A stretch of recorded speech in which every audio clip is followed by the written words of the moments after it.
The first thing he noticed wasn't the music. It wasn't the guests. It was the photograph.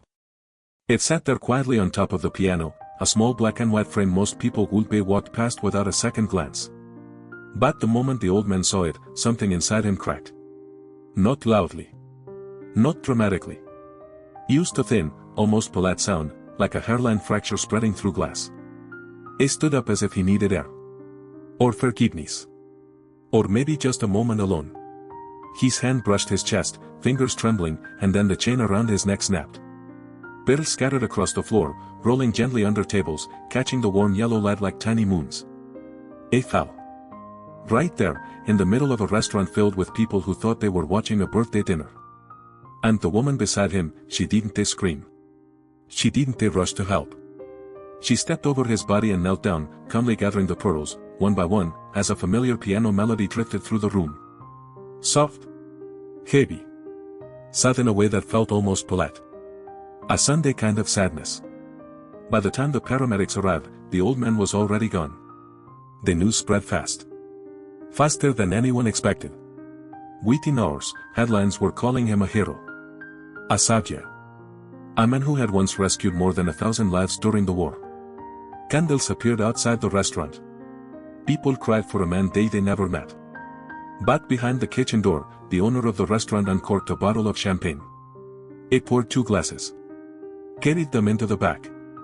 And said quietly, with something like peace in his voice, "Happy 80th birthday, ma'am." She was washing a small ceramic vase at the sink. Her hair was silver now, her hands thin but steady. The woman from the photograph. The woman who had once been the center of 3 different lives. She didn't smile. She didn't cry. She just let the water run a little longer than necessary. 60 years earlier, on this exact same day, everything had begun. Back then, the city was different. Softer. Purer.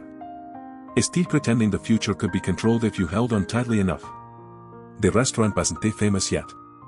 It was just a place where people came to eat, talk, and forget what waited for them outside. That was the night everyone remembered her. Her name, back then, was Livia. She wasn't loud. She didn't need to be. She had that kind of beauty that made men lower their voices without realizing why. She worked the floor with a tray in her hands and music in her bones, moving between tables as if she belonged exactly where she was. It was her birthday. And 3 men brought her 3 very different gifts. The first was Adrian. He was a visitor. Well-dressed. Clean shoes. Ambition clinging to him like expensive cologne. He spoke about business the way some men speak about destiny, confidently, with just enough imagination to make it sound like fate instead of greed. He got her a camera. Imported. Brand new. Told her it could capture anything she wanted to remember. Memories are investments, he said with a smile. You just have to choose the right ones. Lydia thanked him politely. Let him take her photo. The second man was Marcus. He owned the restaurant. Or at least the debt attached to it. He had kind eyes and a habit of listening longer than necessary. When he spoke, it was never to impress, only to understand. He gave her a hairpin. Simple metal. One blue stone set into it, the color of deep water. So you don't forget who you are when things get loud, he said. The third man was Elias. He sat at the piano every night, fingers hovering over the keys like they were afraid of being honest. He didn't give her an object. He gave her a song. It was slow. Heavy. It didn't rush anywhere. It felt like rain that had already decided to fall before it touched the ground. When he finished, no one clapped right away. People just sat there, breathing differently than they had before. Lydia didn't say anything. She just looked at him the way you look at someone who has accidentally said something Jube never admitted out loud. Later that night, after the tables were cleared and the candles burned low, the 3 men walked her home. Adrien was the first to speak. He stopped with her under a street lamp, the city humming quietly around them, and told her he loved her. Or at least, he told her what he believed love was. A future. Security. A life somewhere else. Somewhere bigger. I could build something, he said. For us. Lydia smiled. Softly. Kindly. And said no. Not because he wasn't impressive. But because he was. She didn't want a laugh that required permission to breathe. Adrian nodded like a man who understood rejection in theory but not in practice. He shook her hand. Walked away. Never looked back. Marcus and Elias lingered. Elias kissed her first. It was awkward. Honest. The kind of kiss that asks a question instead of making a statement. Marcus watched. Then he stepped back. Take your time, he said. Listen to your heart. He didn't follow them.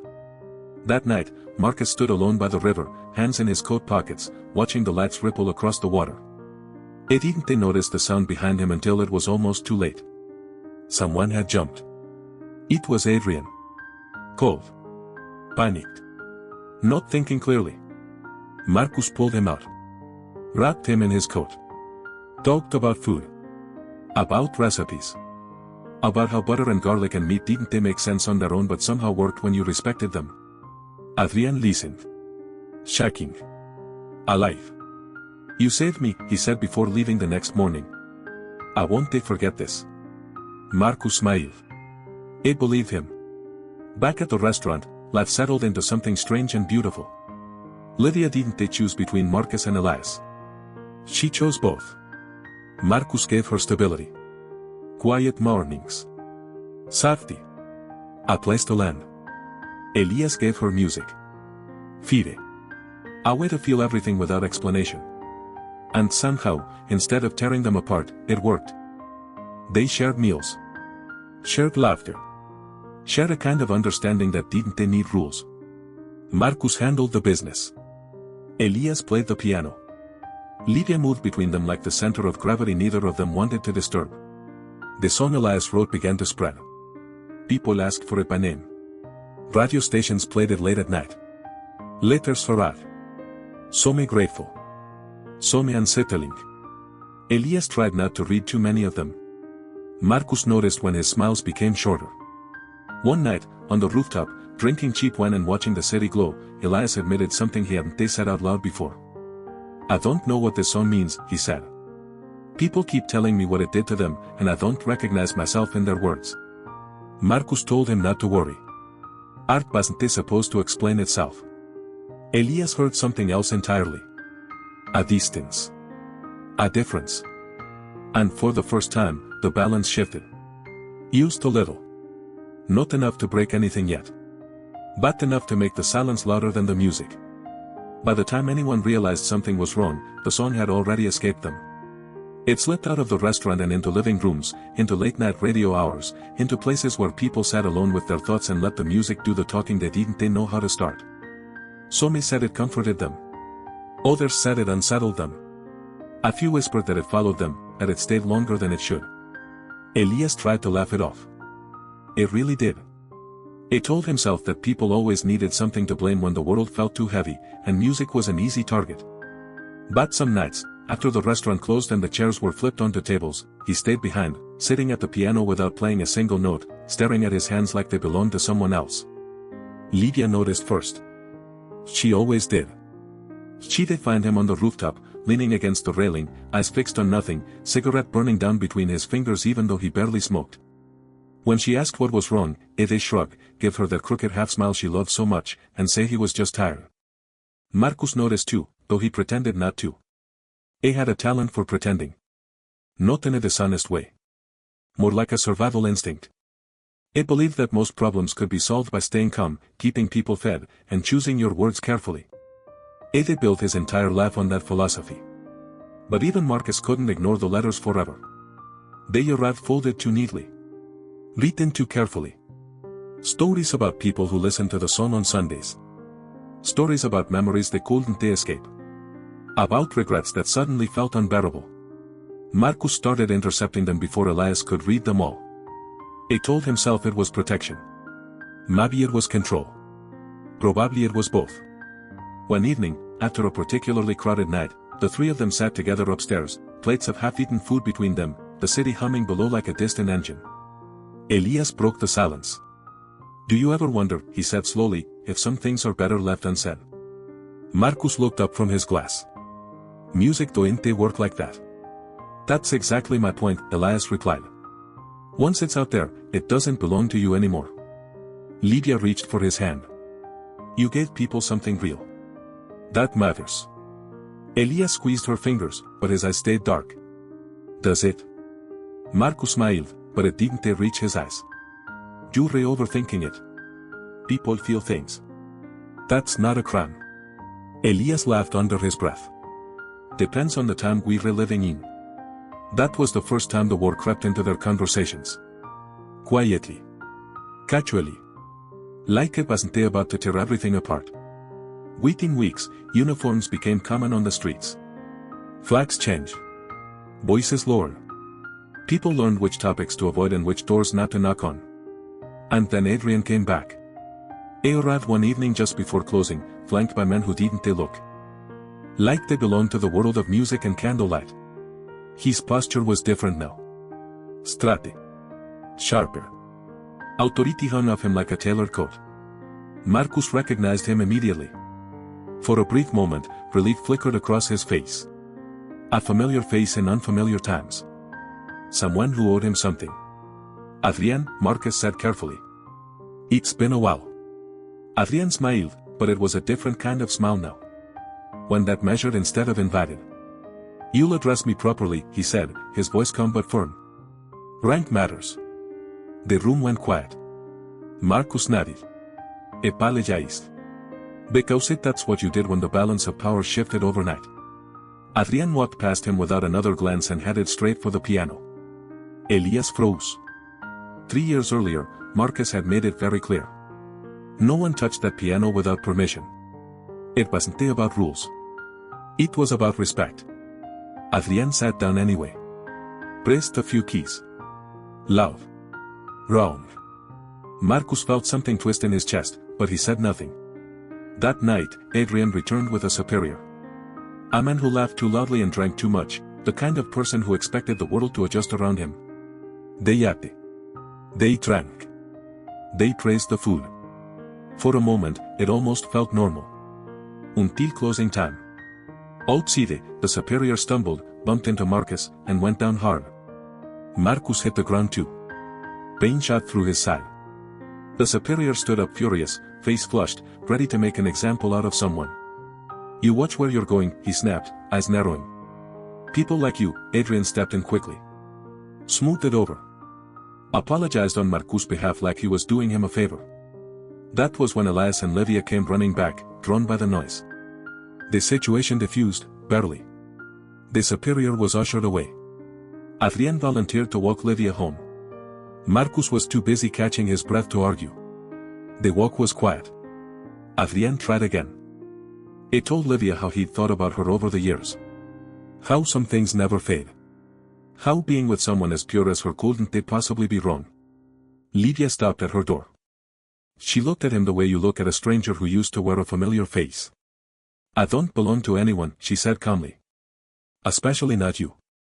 Adrian raised his hands, backing off, smiling like they expected that answer. But when he turned the corner and ran into Elias coming back from helping Marcus, he straightened his jacket deliberately. He adjusted his collar. Smiled in a way that suggested things he didn't say. Elias didn't ask questions. He didn't go upstairs. He went home alone. The next morning, Livia arrived to help bandage Marcus' ribs. The radio was on low in the background, reporting new restrictions, new policies, new names added to lists. They exchanged a look. They both knew what it meant. Marcus made the decision quickly. Legally transferring ownership of the restaurant to Lydia. Temporarily, he told her. Used until things settled. She trusted him. Without hesitation. Later that day, she went to see Adrian. His office was cold. Efficient. Papers stacked neatly. The kind of place where decisions were made without faces attached to them. She asked for a document. Something that could protect Marcus. Something official. Adrian listened. Nodded. Promised. You don't need to worry, he said. As long as I'm here, he'll be fine. She believed him. When she left, later than she'd felt in weeks, she didn't see Elias standing across the street, watching the clock on the building. 57 minutes. That number burned itself into his mind. That night, he confronted her. The words came out sharp, unfair, loaded with everything they'd been carrying alone. A accused. She denied. A pushed. She slapped him. Hard. The sound echoed louder than any argument. Later, Adrian returned to the restaurant again, this time without pretense. He ordered Elias to play the song. In front of everyone. Elias stared at him. Silent. Refusing. Adrian waited. The room held its breath. Lydia moved first. She sat at the piano and began to sing. Her voice shook at first, then steadied. It wasn't perfect. It wasn't meant to be. It was raw and exposed and deeply human. Elias joined in, hands trembling over the keys. Applause erupted when they finished. Lydia fled to the bathroom. Moments later, a crash. When she ran back out, she understood. Elias was gone. Not dead. Just gone. He left no note. No goodbye. Only absence. The funeral came later. Quiet. Heavy. A gathering of people who loved music and understood loss in different ways. Adrian showed up, offered hollow condolences, and then asked Marcus if there was anything he could do. Marcus looked at him for a long moment. Yes, he said. Get me a way out. Adrian smiled. Of course. But you'll have to follow my arrangements. Those arrangements involve names. Money. Lives reduced to transactions. Marcus did it anyway. Because sometimes survival feels heavier than guilt. But he kept notes. Quietly. Carefully. Evidence folded into places no one thought to look. When the soldiers finally came, he was almost ready. Almost. They took him before he could leave. Lydia biked through the city like her life depended on it.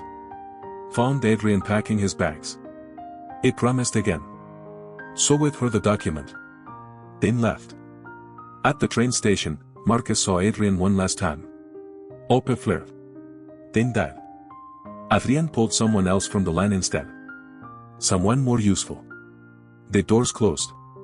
The train left. Lydia returned to the restaurant alone. She found the letter Marcus had hidden. And the small ceramic vase shattered on the floor. The restaurant no longer smelled the same after that. It still held traces of garlic and wine, of wood polish and old paper, but something essential had drained out of the walls. Like a house after a funeral, everything still in place, yet unmistakably hollow. Lydia stood alone in the dining room long after closing, Marcus' letter. Folded and unfolded so many times the creases had gone soft. It wasn't a goodbye. Marcus had never been good at goodbyes. It was instructions. Names. Dates. Quiet truths written in careful handwriting, the kind meant to survive scrutiny. He hadn't begged her to save him. He hadn't asked for forgiveness. They simply trusted her to decide what mattered more. That trust weighed more than grief. Outside, the city moved on. It always did. Trams rattled. Couples argued. Someone somewhere laughed too loudly. Life refused to pause, even when hers had fractured. She left the restaurant for what she thought might be the last time. For weeks, Lydia disappeared. People whispered. Some said she'd fled. Others said she'd been taken. Adrian's name surfaced in half-finished sentences, then vanished again, too dangerous to hold on to. But Lydia was still there, just quieter. She slept in borrowed rooms. She memorized routes that changed daily. She learned how to listen without reacting, how to look ordinary even when fear hung beneath her skin. And slowly, carefully, she began to move Marcus' pieces. The notes they hadn't been enough on their own. They needed context. Corroboration. Dimin. So she waited. She watched.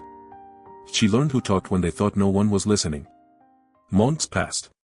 The war shifted. Power reshuffled itself like a deck of marked cards. Old officials vanished. New ones grew careless. That was when she sent the letter. Not to the authorities. To the radio station.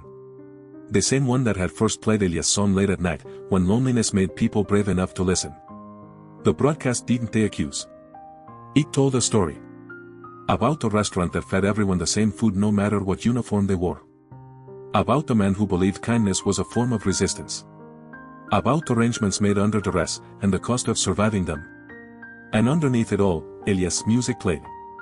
Not loudly. Just enough. People recognized it instantly. They always did. The reaction wasn't immediate. Truth rarely is.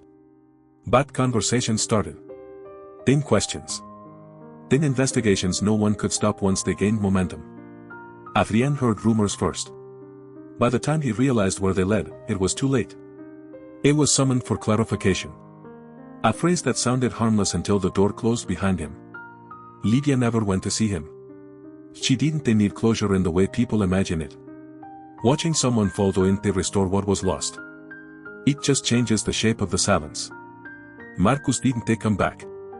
Some losses don't reverse themselves, no matter how carefully you plan. But one spring morning, a small envelope arrived with no return address. Inside was a single sheet of paper. 4 lines of music. Unfinished. Elias' handwriting. Lydia smiled for the first time in months. That evening, she reopened the restaurant. No ceremony. No speeches. Used doors unlocked and lights turned on. Old regulars returned, tentative at first, then relieved. New faces filled the empty spaces. The piano waited. When night settled in and the room grew quiet, Lydia sat down and played. She didn't try to perfect it. She let the mistakes stay. Let the pauses breathe. Let the song remain what it had always been, a conversation, not a performance. So many people cried. Others simply listened. And somewhere between the first note and the last, the restaurant became what it was always meant to be again, not a refuge from the world, but a reminder of how human it could still be. Because music doesn't save lives. People do. And sometimes, all they leave behind is a song that refuses to be forgotten.